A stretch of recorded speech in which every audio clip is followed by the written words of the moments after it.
Hi, Park Howell here, and welcome to the Business of Story.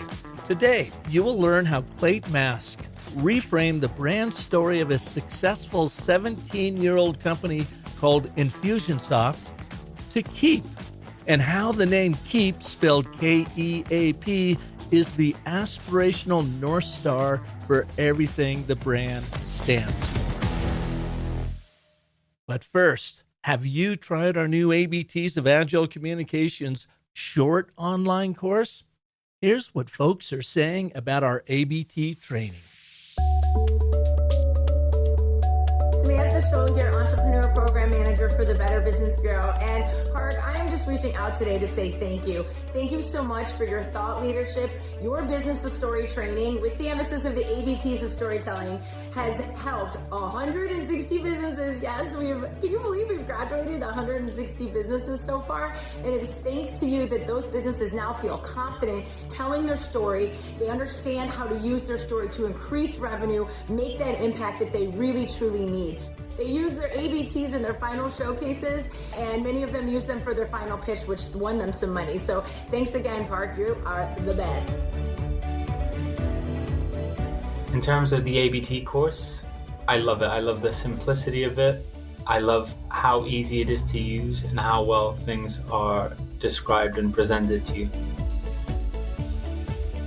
I always loved the art and the science of marketing. Plus, I always relished the opportunity to communicate clearly as a marketer. But I sometimes found my clear communications to be a bit lengthy. That is, until I found the ABT method, also known as the and but therefore method, through Park Howell and the Business of Story. So now my communications are clear, they're concise, and memorable. Thank you so much, Park Howell and the Business of Story. If you're tired of trying to find the singular narrative in your work to make complex messages simple, even irresistible to your prospects, if you're tired of getting ghosted with your emails and texts because your message isn't super clear and compelling, if you're tired of pouring a ton of effort into crafting just the right story, but it's still going unheard or even ignored, check out our new short online course, The ABTs of Agile Communications. You'll grow from 3 20-minute modules that will teach you everything you need to know about how to wield the ABT to make your communications compelling and you remarkably memorable. It's just 3 words, and, but, therefore. Easy enough, right? But you have to know how to use them. So spend just 60 minutes with me and learn how to put the ABT to work for you. Just visit businessofstory.com/ABT. That's businessofstory.com/ABT. It's the one agile narrative framework from where all influential and persuasive business communications begin. What the ABT will do for you is to help you find clarity of purpose for every message you create and send. And that's important, given that today's show is about the clarity of purpose found in a provocative brand story. A clarity that can only come from someone like you who has been through the entrepreneurial trenches of building something special and have experienced the sacrifices the enterprise demands on you both personally and professionally. My wife's amazing, but you can imagine if you are a stay-at-home mom taking care of 4 little kids and we're tons of debt, no money for groceries, let alone clothes or, piano lessons or anything else that you want to provide for your kids. And so I said, okay, I promise that when I go to work tomorrow, I'll look for a job. And I went into the office the next day and had every intention of doing that, but in a way that you can only understand if you have been an entrepreneur. The day just swallowed me up, and before I knew it, I was driving home and I hadn't done 1 ounce of job searching. And if you haven't experienced it, you'd think, well, gosh, you're an idiot. You said you'd do it. You did, but it's like you just get caught up in it and you're dealing with fires and taking care of all the things. And so I drove home feeling awful that I hadn't done what I said I would do. and really worried about how Sharice was going to take it. When I go to work, I'll look for a job. That line just cracked me up during today's conversation with Clate Mask, CEO of Keap, formerly Infusionsoft, because to me, Clate expressed the absolute dedication any entrepreneur must have to their vision. Even when he says, on the one hand, I guess I'll go the traditional business route and make some money, while on the other, more dominant hand, his entrepreneurial spunk totally kicked in and completely trumped, and so he decided to stay on the trail less traveled. You're going to want to hear, by the way, how his wife responded. You see, Clate founded and ran the highly successful Infusionsoft company for 17 years, and then reframed its brand story into Keap. A bold move considering the brand equity he had with the Infusionsoft story. But times had changed, and after the company culturally lost its way following the infusion of venture capital funding and the requisite executives who didn't understand or appreciate the Infusionsoft culture, Clate returned to reclaim the helm of the successful company and again reframed it to Keap. Clate's entrepreneurial spirit sparked early in his career while he was at About.com. His mission has remained consistent since the beginning, to simplify growth for millions of small businesses worldwide by providing marketing automation and smart client management tools just for them. Since its founding, Clate has grown Keap from a struggling startup to an 8-time Inc. 500/5000 winner, all while making a name for himself as a visionary leader. Clate is a national speaker on entrepreneurship and small business success, co-author of the New York Times bestseller Conquer the Chaos, How to Grow a Successful Small Business Without Going Crazy, and Clate has also written regularly for media like Fast Company, Business Week, VentureBeat, and Small Business Trends. He has a BA in economics from Arizona State University, as well as an MBA and a JD from Brigham Young University. Please welcome to the Business of Story, Clate Mask. Clate, welcome to the show. Hey, great to be here, Park. Thanks for having me. You know, I've been looking forward to this conversation for quite a while because I've watched your amazing growth with first Infusionsoft and what you did over the years right here in the Valley of the Sun, although I know you're serving people all around the world, and now how you have evolved into Keap. So today we'll be exploring, of course, what's that story? How do you build such a great brand and then evolve it into something? And do you lose anything in the way of brand equity in that process? Or maybe better yet, how do you actually secure that brand equity as you move over to a new brand? So thanks for coming on and exploring that with us today. Yeah, you bet. Happy to do it. Glad to be here. Thank you, Park. Now, you know, I've got to start with your backstory. I know you're an ASU grad, went on to BYU. You've got all kinds of degrees and you've been building amazing things. Can you tell our listeners a little bit about your backstory and how maybe it brought you up to that first big brand of yours of Infusionsoft? Sure. Yeah. So I went to Arizona State, studied economics, and then I went and did a law degree and an MBA. And, I always had a strong entrepreneurial desire inside of me. And for some reason I thought, oh, I'll go do that, do that big business or law type thing, and then eventually come back to entrepreneurship. But I very quickly recognized, no, I love software, I love technology, and I want to be involved in entrepreneurship. So pretty quickly, right after I graduated, I got into a software company. And then within a couple of years, I started working with my wife's two younger brothers to launch a new company to help small business do sales and marketing more effectively with a software product. And so that's what we've been doing for 2 decades now, which is amazing. And what was it? I mean, was there a time maybe when you were a boy or a young man where maybe, a couple of your passions or curiosities came together and intersected to inform who you are today and why it is that you are out there helping the small business world? That's a really great question. I think I always have had a a passion. Some might even say a little chip on the shoulder for, for the little guy, and wanting to empower and help the underdog. I think that I've just always had that. I don't know where it comes from exactly. I have in my upbringing, I always, I just learned to always work for anything that I wanted any kind of thing or material possession I wanted to have in life.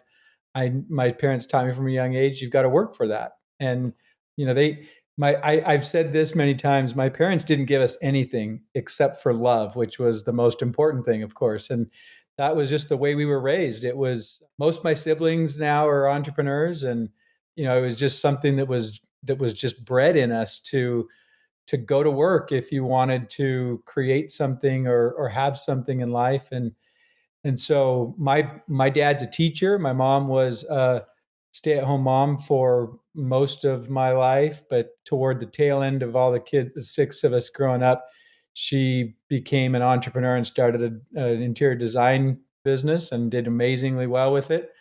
So I always say that my younger two siblings got a different upbringing than the rest of us, because there started to be money around when when they were teenagers. But in all seriousness, I think there was just deep inside of me ingrained belief that if you want something, go to work really hard and go solve problems for people, and you can create that. You can create what you want, and I think that was inside of me long before I ever went to college or spent a lot of years in graduate school. And so it was very natural to go back to that and go back to entrepreneurship and find ways to empower entrepreneurs. All right, so I have to explore that chip on your shoulder to help small businesses. So something must have happened in your life that says, wait a minute, that's not fair. The small business guy or gal is getting a short shrift here, and I want to do something about that. Can you take us to that moment? I don't know if it's so much of a moment as a collection of things. On the one hand, I saw a lot of my friends' families who were very well off, and it was, they had a parent who was a successful entrepreneur, and so I saw that positive side of it. And on the other hand, I would see business failure, as simple as signs in the window saying we're going out of business. And it always struck me. It just hit me really hard. The business failure, for some reason, it wasn't so much it wasn't fair as much as it was, gosh, I see that they put blood, sweat, and tears into it. They've done all of this stuff, and for that to not work, it just felt like a tragedy. So I think it was growing up seeing both the success and the failure of small business. And then I think it was going through education, actually higher education, and realizing everything is geared toward going into a corporate America job. And I had this thing inside of me from the time I was a little kid about entrepreneurship, and yet it wasn't in the education 25 years ago hardly at all. It's becoming more and more a part of education, which I think is fantastic. But when I went through higher learning, it was like odd if you were thinking about going into something that was entrepreneurial. So I think that also just sort of smacked as wrong. It just smacked me as off. Like, it's like, no, that doesn't make sense. There's all of this creation that can occur in starting a business and building a business, and yet business school and my economics training and everything was about a very different thing. And so I think that just struck me as off. And when I encountered the technology world, it was like all these things collided. I had this this entrepreneurial desire that was met with the bigger business kind of corporate America and a little flavor of that. But most of all, it was just solving problems with technology for people. And I just kind of fell in love with it. It was like this combination of the world that I had felt inside of me growing up with what I had been taught in higher learning. And so I jumped into it and thought it was going to be a great way to to provide a living and had no idea just how hard it would be. Well, yeah, welcome to the small to large business world. It is hard to run a small business and stay with it day in and day out. And you guys have always been there for the small business person. What was or let me ask you this first. How would you describe or define Infusionsoft, the platform, first and foremost, and what was the inspiration to create it in the first place? It came out of our work as technology consultants. We really started the business not as a software, a product company. We started it as a service business where we did custom software, various technical projects for customers, just to helping them to grow their business and do better in their sales and marketing. And we pretty quickly recognized that CRM was at the center of everything that we were doing for customers. They needed a customer database to track and manage all their customer information. And so we started to do these semi-custom software projects where it started with CRM, and then we would customize this customer database for what our specific client needed. And so that's really what happened, Park. We spent about a year when I joined my two co-founders. We spent about a year doing those custom projects before we realized, wow, there's an opportunity here to do a CRM product for a customer relationship management software product for small businesses, because what Salesforce and NetSuite and some of the others were doing was for much bigger businesses, and we could see that our customer we served needed something much different. So it really was born out of those consultative projects we did for our clients. And then pretty soon it became, oh, what we're doing is CRM software. And that's how we began to describe it. And for the next few years, we were doing CRM software for small businesses. What happened about a few years after we got going and it started to really take off was we began to recognize that it was the marketing, and specifically the automation of marketing, that was becoming very valuable to our customers. It's one thing to have a customer database that tracks all your information. You put all your notes in there, you track your leads, and it's another thing to begin to generate demand and have leads coming in because of the content that you're putting out, the emails that you're putting out, and people are they're biting and they're coming in and saying, I'm interested, and then you automate that follow-up process. And so Infusionsoft became the marketing automation leader for small businesses. And we would do, with CRM at the core and then using email marketing and automation to follow up with leads and customers, that became a very valuable thing for our customers. And we built, over the course of a decade, we built a brand on marketing automation for small businesses. Yeah, when I first got acquainted with Infusionsoft, 2013, I think you had said, when you had opened up your very large Chandler facility, and I was out there for an open house. Greg Head, your former head of marketing, who was a good friend of mine, invited me out, and I was blown away by the company, by the team you had built there, by your happy customers that were crawling around there. I remember your big football field, your indoor turf field there. And then you were, correct me if I'm wrong, I think you guys grew to like 100 million in revenue in like 10 years. Yep. So, I mean, really doing amazing things. And you were hosting these annual conventions, for lack of a better term, for your customers, and they would come into the Valley and you'd bring in these big speakers. And this thing was really rolling along. So when I heard that you evolved from Infusionsoft to Keap, I asked myself, who does that?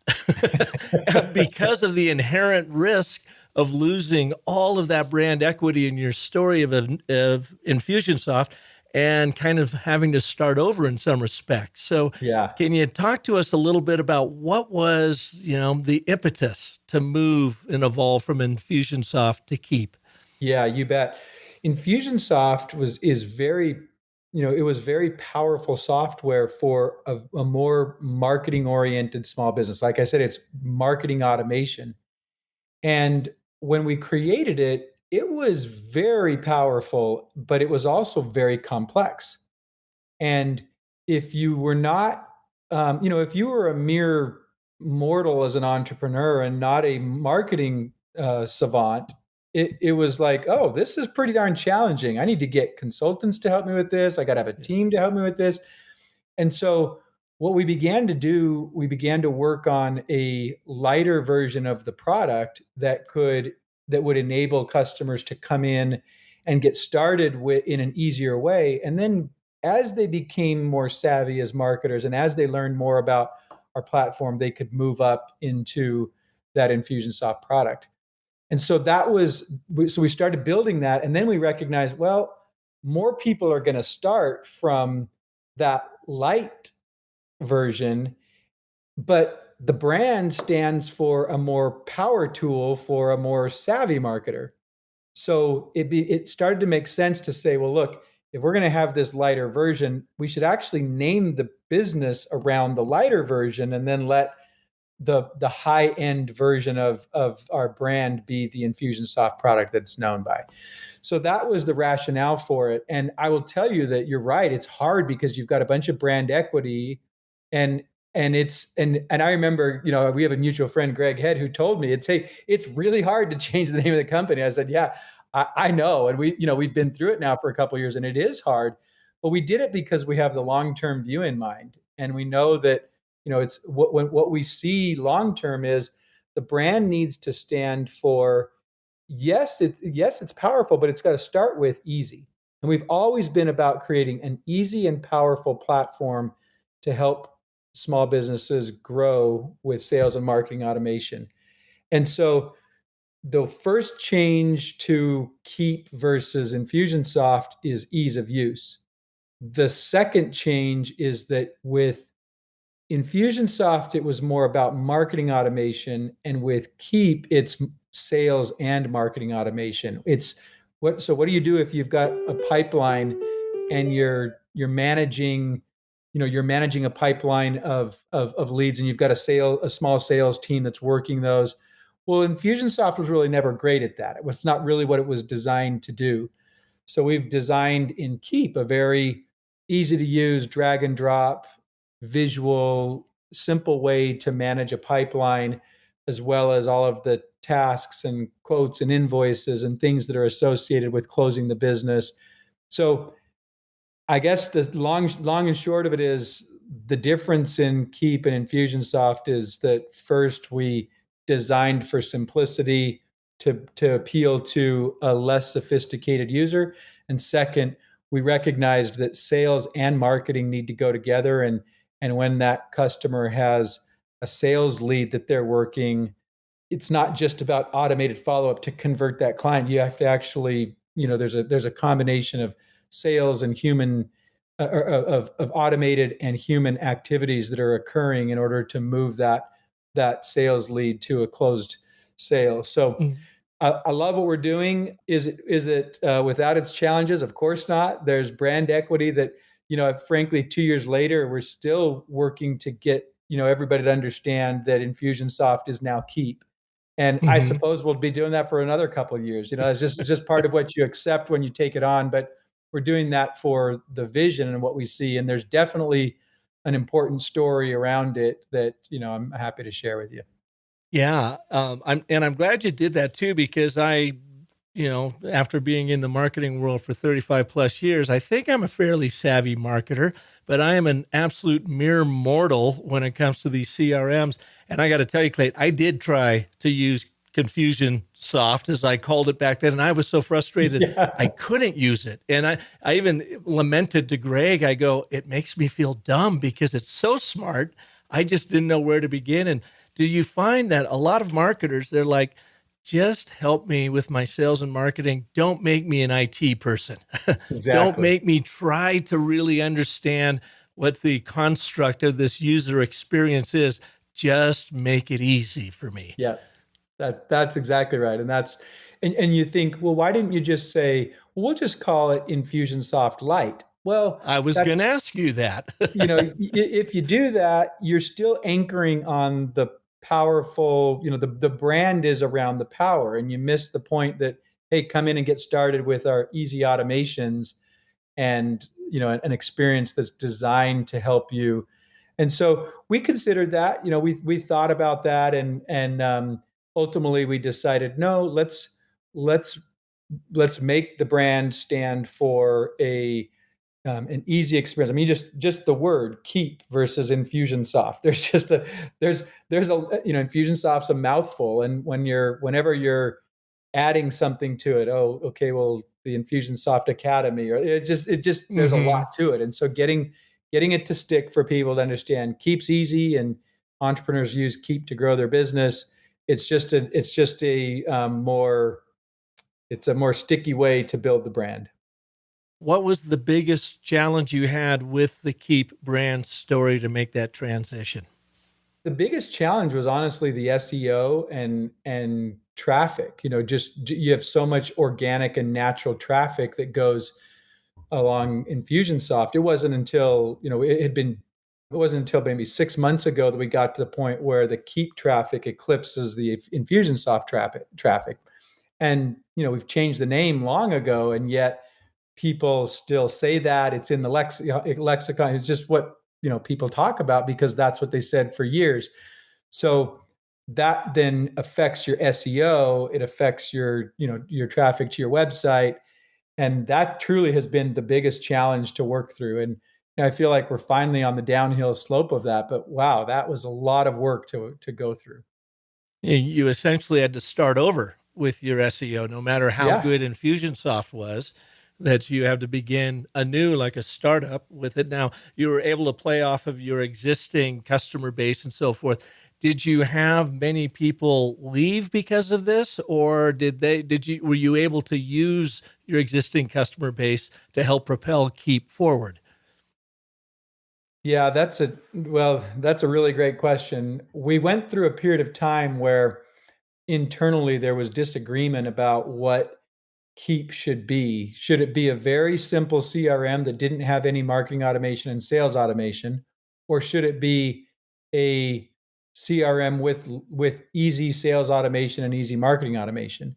And unfortunately, we had a leadership team for a period of time that was running the operations that wanted it to be more of just a very simple CRM, and that caused a lot of challenges for us. It made it very difficult. We had to work through that over about a 3-year period, and finally, a couple of years ago, we got clear. No. It is the capabilities and the magic of what Infusionsoft needs to be in this lighter, easier product. And so we put that in. We created easy automations. We created ways for customers to do the magic in a much simpler way. But because of that, it did cause some customers to go, well, wait, I don't think you guys really get me, or I don't know if you guys care about me. You seem to be caring about this customer that's not even doing automation. And so we lost some during that period of time, but we've shored that up, and we're consistently making sure people understand, no, we are very much an automation company. It's not just simple CRM with no automation. Automation is the secret sauce of what we do. It's interesting what you went through with that. I would think a lot of people might think, as I do, that look, at you guys were already on top of your game with Infusionsoft. To make a little tweak or to simplify it would be kind of a no-brainer. We're just going to go in and do this, but it's never that way, is it? I mean, it took you years to really get Keap dialed in. Yes, I thought it would be that way, and we spent a year or so trying to simplify Infusionsoft with a lighter approach, and then we realized, no, we need to take a very different approach to create something very simple from the beginning. And in doing that, I brought in some people from the outside, and that's where we ended up having a disagreement about what it should be. And when you're venture backed and you have investors, and the board sees more the way of these outsiders you brought in, it caused us to go sideways for 3 years, which wasn't fun. Well, I imagine it's probably created a little bit of a culture clash. Maybe these outsiders that come in, again, not their fault necessarily. I'm sure their hearts and minds were all in the right place, but if they haven't been around through the thick and thin of developing Infusionsoft and what you're trying to do now, how does one get someone like that in what you learned in that transition? How do you get an outsider really up and running as quickly as possible so that they can at least see and appreciate whether or not they completely embrace the culture. At least they can appreciate where you're trying to go with it, so they're not lobbing these, thoughts in from outside that have nothing to do with your vision or mission. That's a great question. You try to bring people in alignment to your purpose, your values, and your mission. And I'm a big believer of that. When you build culture, you hire, coach, and fire to the purpose, values, and mission. And we've been very intentional about that. And yet, as a testament to the difficulty of what we were trying to do, even though we were so intentional, and even though we tried to hire to that, we couldn't execute that. We brought in people who came from bigger companies, had their ideas of what it should be. They were right because they've seen it at bigger scale. Those of us who hadn't done that, we were wrong because we didn't quite get it. And board backs, pedigree and people from bigger company, and culture clash, philosophy clash, strategy clash. And that's what happened. And the truth is, for about 3 years, I kind of was pushed aside, and I created that myself. I'm not blaming the board or blaming the others. There's all kinds of stuff you learn in the process. I will say there was a period of time where I was pretty upset about it, but but I'm not. I was able to get the reins back in the company a couple of years ago, and we've been moving in the right direction and making the right changes, and rebuilding that culture and that passion around sales and marketing automation for entrepreneurs. It just takes time, and you have to hire, coach, and fire to your purpose, to your values, to your mission. It's a fun challenge to go through, to build that in the first place. It's even more fun to go build it after it went sideways, and that's what I'm doing right now. And you saw the culture when we were at our peak. I tell people all the time, if you measured culture on a scale of 1 to 10, we were an 11. And when things went bad, and we were probably at about a 2 or a 3. And now we're back up to probably a 7 or an 8. It's getting better and Good better. for you. Good for you. Yeah, I know. I was running my ad agency in Phoenix for about 20 years. And then right towards the end of my run of Park & Co., where I really transitioned over to business of story for my coaching and teaching work, I had 3 of our staff actually go over to work at Infusionsoft, which I thought was great. It was a great transition for them to go over. And Greg had called me up one day and said, "Hey, man, I'm really not trying to raid your people over there." I said, "No, totally get it. Seen what's happening there. Love it. No worries." And then, the whole transition came down, and I had heard just the scuttlebutt of the new leadership coming in. And I know a lot of our people had left about that time. They're going, "Wow, this isn't what I thought it was going to be." Yeah. But again, that's just natural for a very growing company, I think, to go through those sort of growth pains, especially then when you're also trying to introduce a new brand to make your business even that much more successful. Right. So where are you now with Keap and the story, the brand story that you tell, and how do you tell that story to rebuild that culture? Yeah.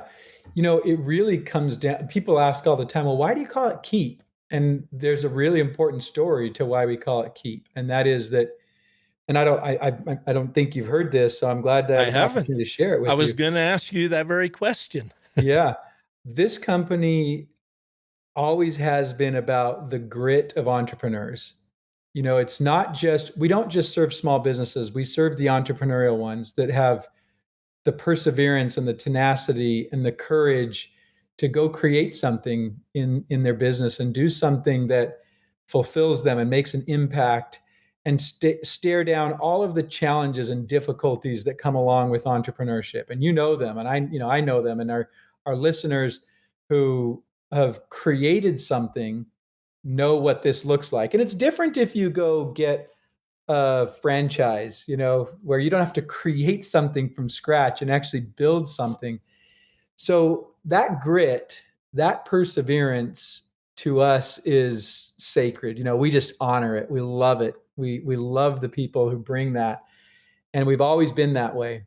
And so what we've seen is that when we serve a customer who really has that, it's a very different customer relationship than when we serve a small business that's just trying to survive, that just kind of is banking on the way things used to be, or doesn't really bring that. They want government to save them with something, or it's like no. Entrepreneurship is different than small business. There's a different thing there. And so that's really who we are and who we're about. We're about these entrepreneurs. And so the story is that early on, when we were struggling as a company many years ago, my wife was at her wit's end. We had been running the business for a couple of years and we were deep in debt. There was no regular paycheck, as most entrepreneurs understand. We were maxed out on credit cards. We had a lot of student debt that Sharice and I had. I had 4 kids. Sharice is looking at me like, what are we doing? Why did we do so much college and graduate school only to have all of this student debt, now all this credit card debt, no regular paycheck? And so we had many times the conversation that it's just time to go get a real job. Like, you need to go get a real job. And I was telling her, look, things are getting better. I'm seeing what we're creating for our customers now, and I'm seeing them using it. And we're starting to use this sales and marketing, this automation capability, and I'm seeing it work. And so I kept telling her, hun, it's getting better. It's getting better. And after about 2.5 years, she said, I just can't do it anymore.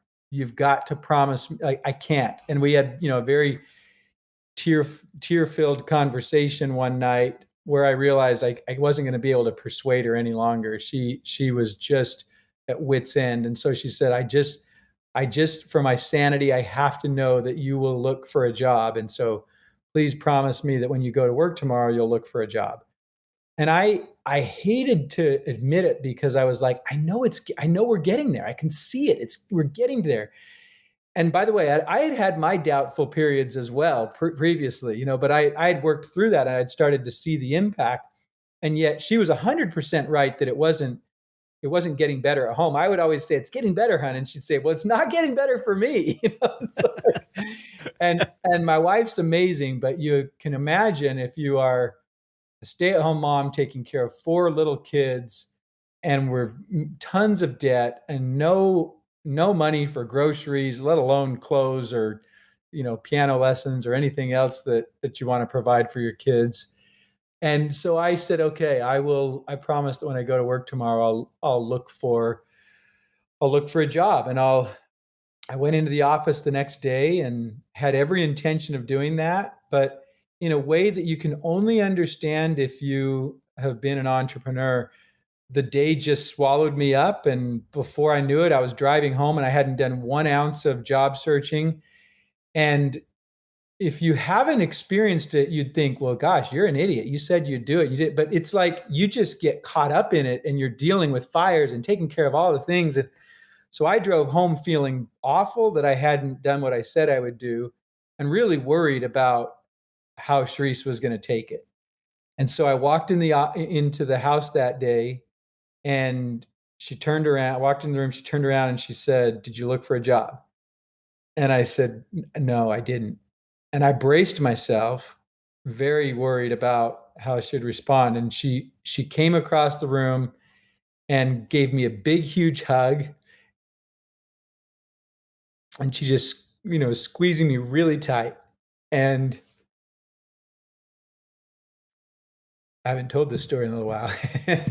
And I was kind of tried to pull away to see what was going on because I was like, what's happening? And she just held on to me. And then she was shaking and I could tell she was crying.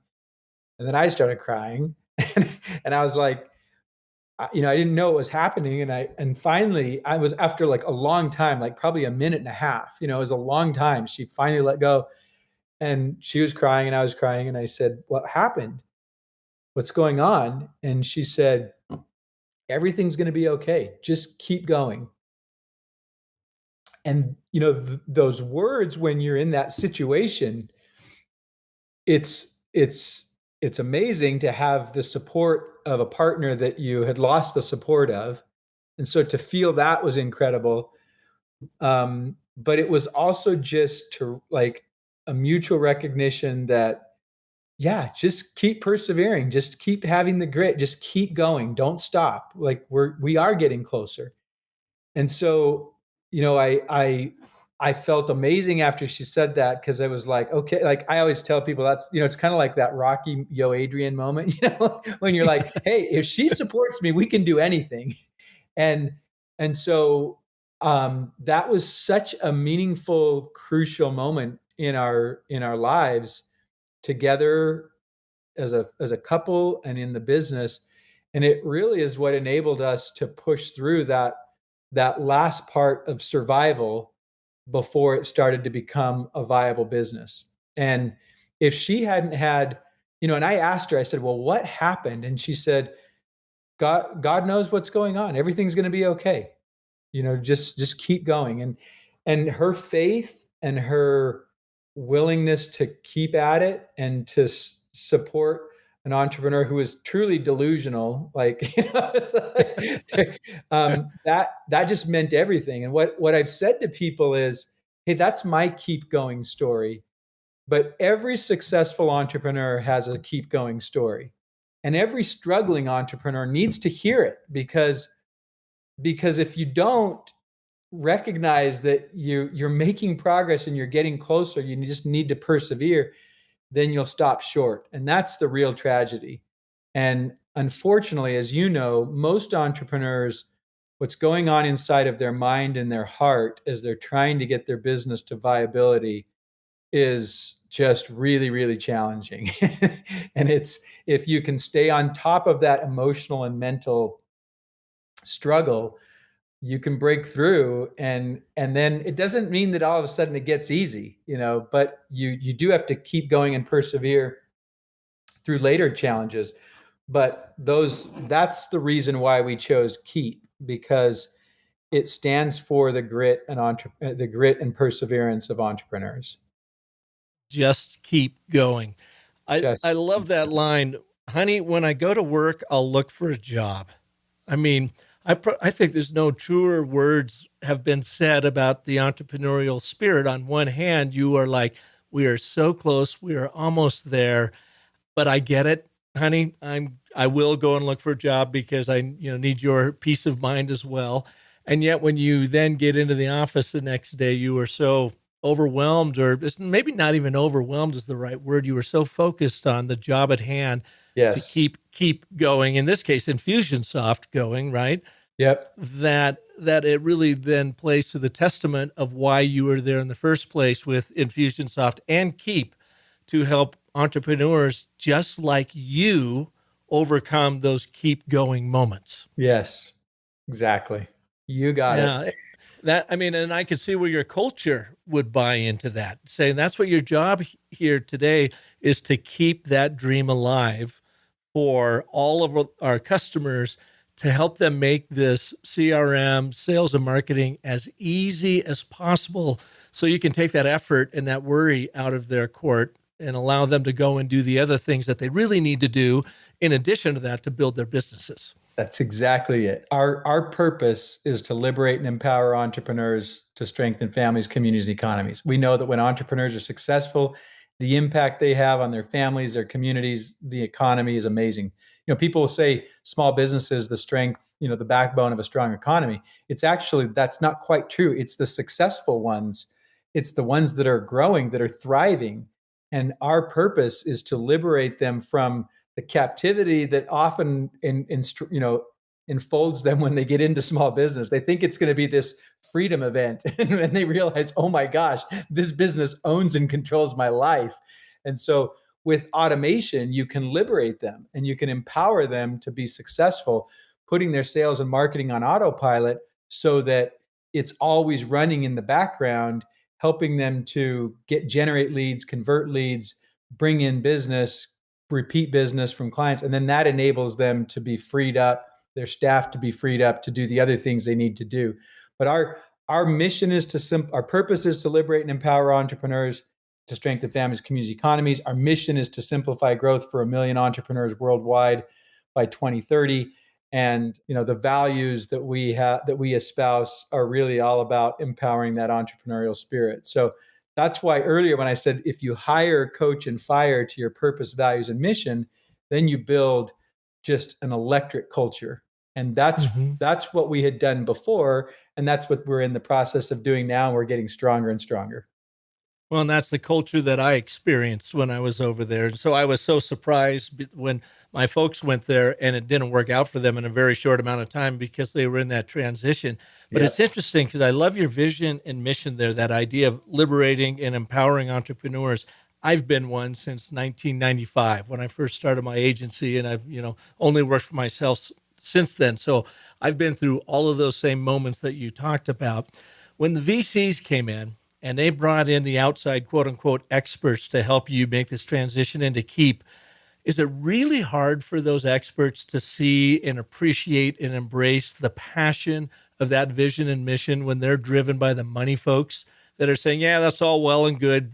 Clate has some big ideas, but by God, we need X number of people and growth by so much. So do whatever, tinker with the program, whatever you got to do to build out the mechanics of it, and let's not worry about the passion of it. Yeah, I think that's a simple way to state it. Maybe it's a little oversimplified, but I think that there's enough truth in what you're saying that I'll agree with that. But it's funny, the numbers people, they come in and they can just destroy a culture. Yeah. Which then, of course, destroys their numbers. And that's one of those phenomenon that always fascinates me of how a VC can let that happen. Yeah. So true. So what's in store now for Keap moving forward? How are you telling that story, and how are you building the culture around it? I'm so excited about what we're doing. We are creating a really simplified onboarding experience for customers to do their sales and marketing automation. We're injecting AI to make it easier for them to create their email broadcasts and their landing pages and all of the assets that they need. It's really cool what we're doing there.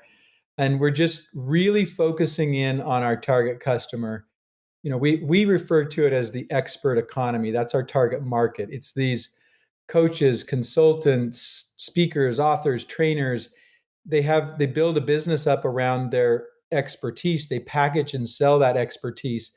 Unlike many entrepreneurs where their expertise is put into a job or a product, the actual knowledge and expertise is the product for these businesses that we serve.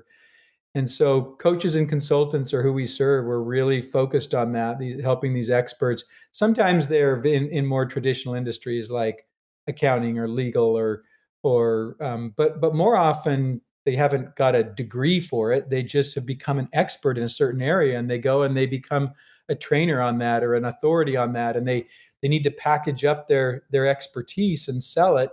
And that's what Keap enables. And that's that's our real target market and target customer. So it's making it easier and easier for that customer to be successful in automating their sales and marketing.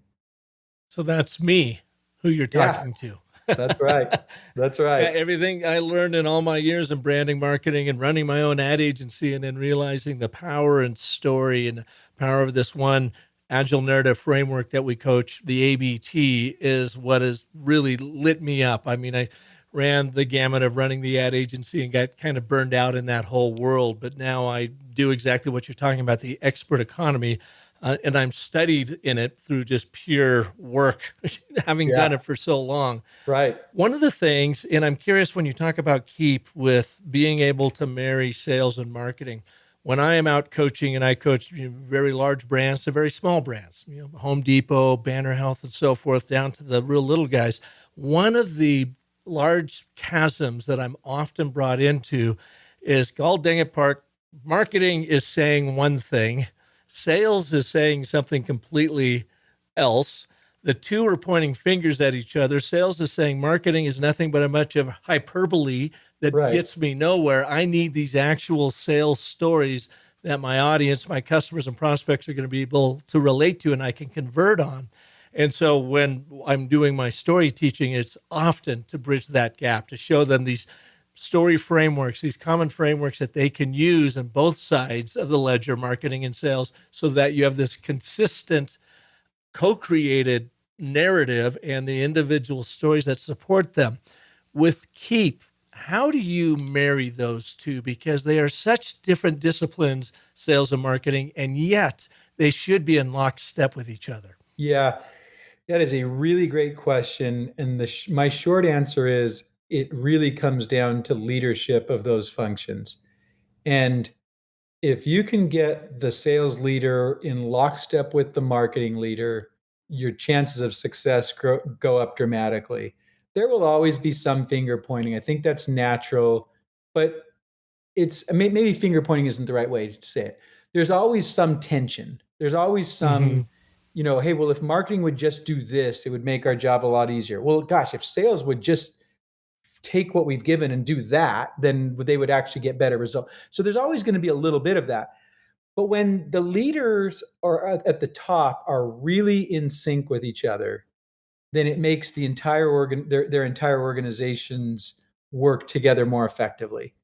And what I've found is little tiny subtle differences between those leaders and little comments they make. It's in the tiny little nuance of communication that either shows that those two leaders are connected and therefore their orgs connect, or it shows that they're slightly apart and then their orgs just completely go the opposite directions. And it's amazing how a tiny little crack at the top turns into a massive chasm at the bottom. Can you give us an example of that? Like, what are some of the things you see that people should be aware of? Oh man, it's so nuanced. It's if you're on a sales and marketing call and you've got leaders of both, and the sales leader says something like, "Yeah, marketing's they're doing a good job of bringing in the target customers we need, and of course we're always a little frustrated that we don't quite have they make a comment like that, and now all of a sudden that leader's direct reports go and say to their people, yeah, it's because they're not bringing in the right. And then the salespeople on the front lines have a built-in excuse. Well, our conversion rates are low because blah, blah, blah, and it just starts to break apart. Versus if the sales leader instead says something like, boy, I love the progress we're making on getting better and better quality leads. Of course, it's not perfect. We understand that, but man, we're making, and just stays focused on the positive part. It's such a little subtle difference in communication. But then if the leaders take away the positive part of progress and the alignment between sales and marketing instead of the gap that the sales leader was calling out. I mean, that's just a simple example, Mm-hmm. but it's if the CEO is very careful, she or he will see where there might be little cracks that are happening at the leadership level that are turning into big chasms on the production line. Yeah, it's that paradigm shift from a defensive mindset of each of the leaders saying, don't blame me, we're doing our best, to a productive mindset of let's figure this out together and see how we can Yes. help each other. And that's really indicative of a larger enterprise where you're going to have a marketing leader and a sales leader. It sounds like, though, your customer at the Keap level is more like me. I am Yeah. sales and marketing. Yes. Both. Much smaller group. So how does Keap kind of help me and help your customers with that sales and marketing function through your software? Because they're both important, but as we identified, they have to be in lockstep. Yeah. Yeah. It's about having the marketing, in the software, there's marketing capabilities, there's sales capabilities. And then when you create the automations, it bridges the gap between marketing and sales. It goes all the way across the life cycle, because when does marketing end and sales start? Who knows? Ask 100 people and they're going to give you 100 different answers. But in small business, a lot of times it's the same person. And so it's just a process. You're trying to move people from, you're trying to move a brand new contact to become a suspect, to become a prospect, to become a customer, to become a lifelong client. It's all one seamless thing. And so what we teach is life cycle automation. You're automating the customer life cycle from the point that you first make contact with this person in your business all the way through to their purchase and then to them becoming a raving fan. we break out this life cycle automation process into 3 phases of collecting leads, converting clients, and creating raving fans. That's fantastic. I now have to go over and check out Keap. I have not been on it yet.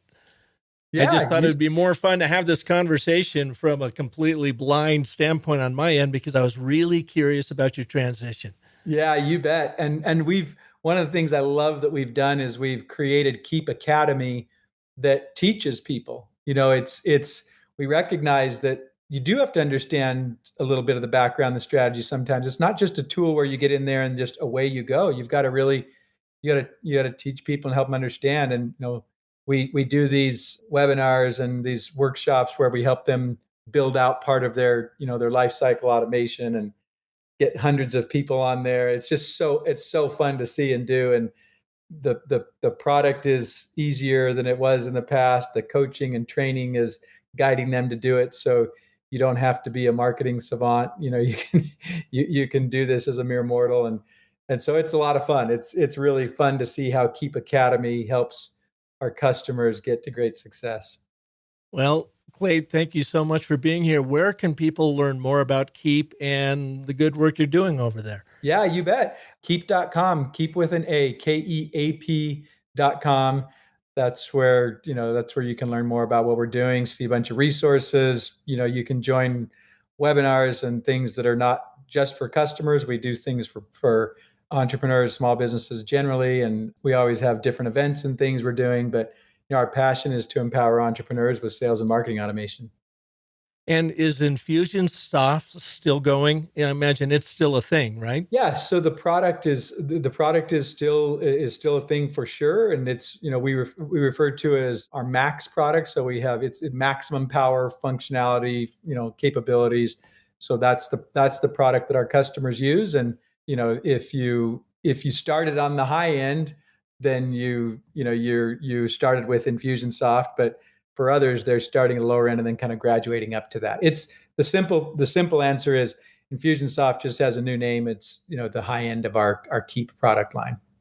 And you still have that big, beautiful headquarter facility down Chandler with your football field in the middle of it? We do. It's a little odd because after the pandemic, everybody wants to work from home. So we're primarily a work from home company.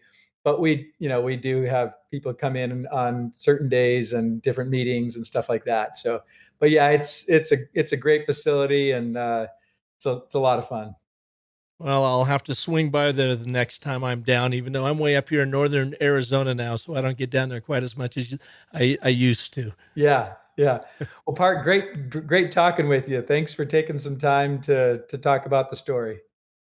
Absolutely. And thank you all for listening to this edition of The Business of Story. If you haven't checked out Keap yet, go on and take a look at it. I love what Clate talked about as the expert economy. I haven't heard that before, but man, I guess that's right where I am situated. And if you are in the same position, check it out at Keap, KEAP.com. I know I'm going to go and do that myself.